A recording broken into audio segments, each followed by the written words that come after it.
We consider as a working hypothesis that autism is more of a systems disorder with strong neurological manifestations. And this has allowed us to look outside of the brain to get some clues, too, about what might be dysfunctional in an individual with autism. And I know when we first started this work about almost 10 years ago, looking at cells that were derived from blood cells, blood lymphocytes, people thought I was crazy, and some of them still do. But nevertheless, what our studies revealed was that even though you're studying cells from peripheral tissue, such as blood, there are many molecular signatures there that applied to the brain. And then when we followed up by doing some actual studies on postmortem brain tissues, we saw some of the same dysfunction occurring in the brain. And so that helped us to kind of link some of the molecular aspects of autism from the blood to the brain. And that has practical importance in the sense that it's really, really difficult, I think, as all of you know, to get postmortem brain tissues from anybody.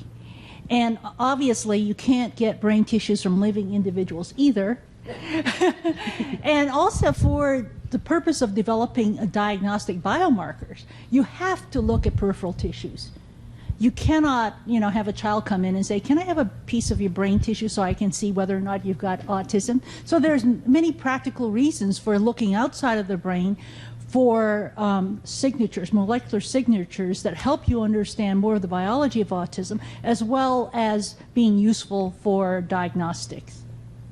Oxytocin is probably one of the most important unsung therapeutic targets for neuropsychiatric and other brain injuries that has ever come around.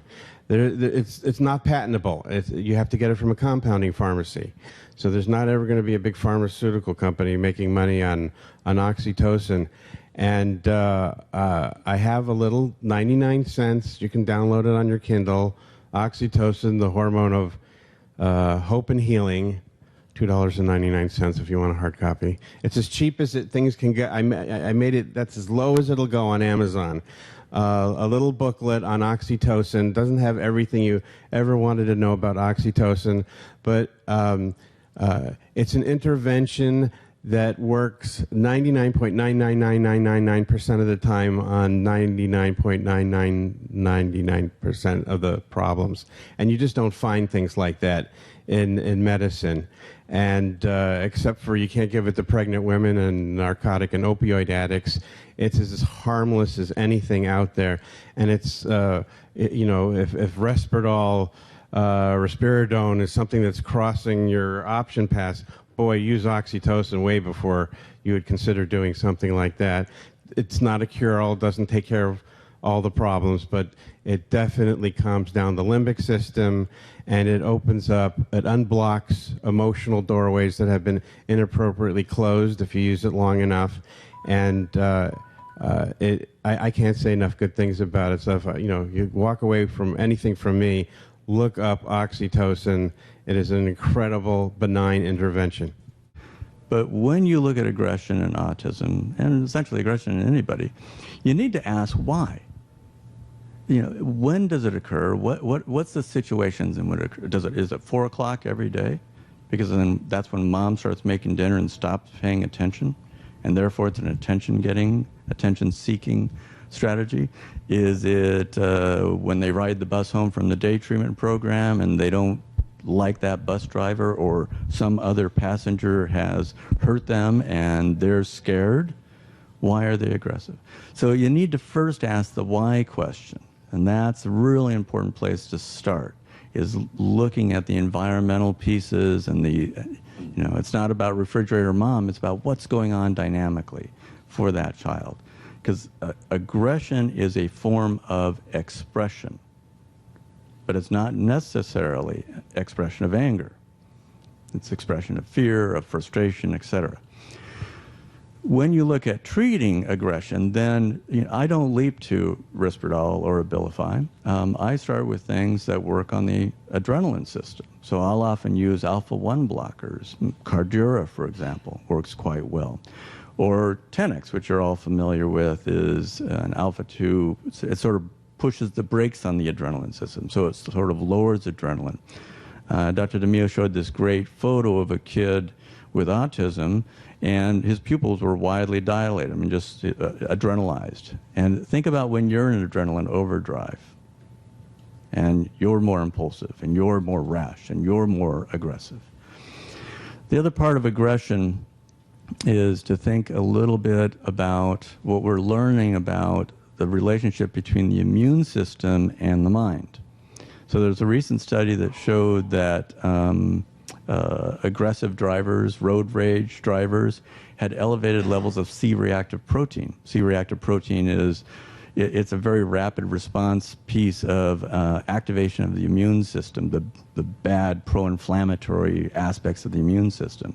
So we're starting to learn, and in fact, I'm working on maybe doing a study where we actually capture kids in rage, inject the isotope to do the scan, and pull blood at the same time to look at the cytokine profile. Can you imagine this study?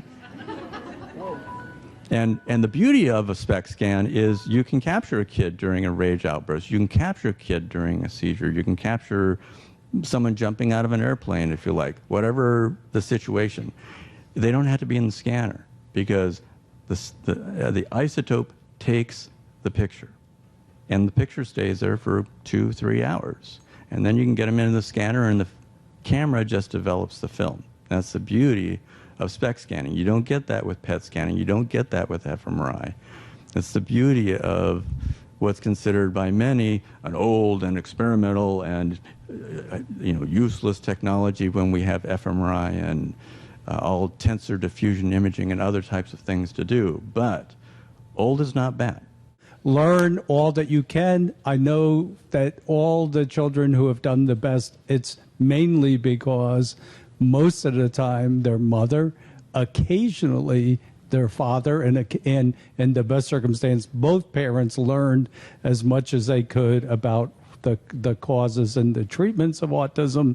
Number two, get comprehensive testing because you have to know all the factors. I mean, there's a lot of common factors in autism, but there's some children who have specific abnormalities that need. So get comprehensive testing so you can address all the things that are holding your child back. And number three, don't ever give your child acetaminophen, and advise all your friends, relatives, anybody who will listen about this angle.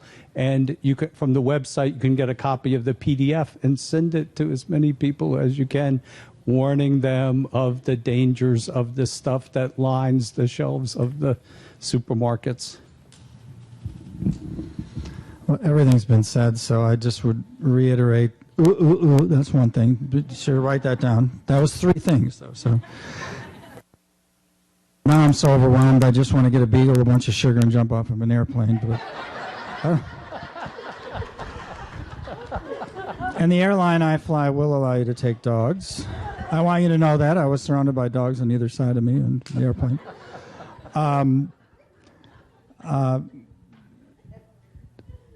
I often, sometimes when the parents are getting overwhelmed, and if you're not overwhelmed, then that's wonderful, but you're probably in the minority in the room here because a lot of things have been mentioned that are all great things. And we often use these some 200 treatments on our patients, and it takes time to implement that. But whether you're a quote-unquote experienced parent or this is all new to you or you're just kind of rethinking things or things are getting worse or whatever, follow your instinct if something is not, if the people that, well-intended or not, are telling you, and I mean doctors mostly. I agree with Dr. Stoller. We're brainwashed in medical school. I don't care what anybody says, you know. We're taught that we know, and to some degree it's good that I'm not saying most practitioners are insincere, but we're the biggest marketing agents for a lot of big companies out there, and we assume that that's all correct and everything else is wrong. And if you have an instinct that something, whether it's a therapy, whether it's something like a diet, and if you want to try it but now's not the right time and you want to wait a couple months, I wouldn't wait too much longer. You kind of have to get yourself ready and be up for the game. But if a doctor is telling you things, particularly if they're negative and prejudicial and hateful and they're trying to demean your interest in trying to help your child, in the eloquent words of my friend Mrs. Teresa Wrangham here to the right, and I'm not speaking for her, I'm just quoting her, change doctors. Get a different doctor and go on the journey that's not going to be easy, but that you really want to do. I mean, do it. And it's because you can help your child.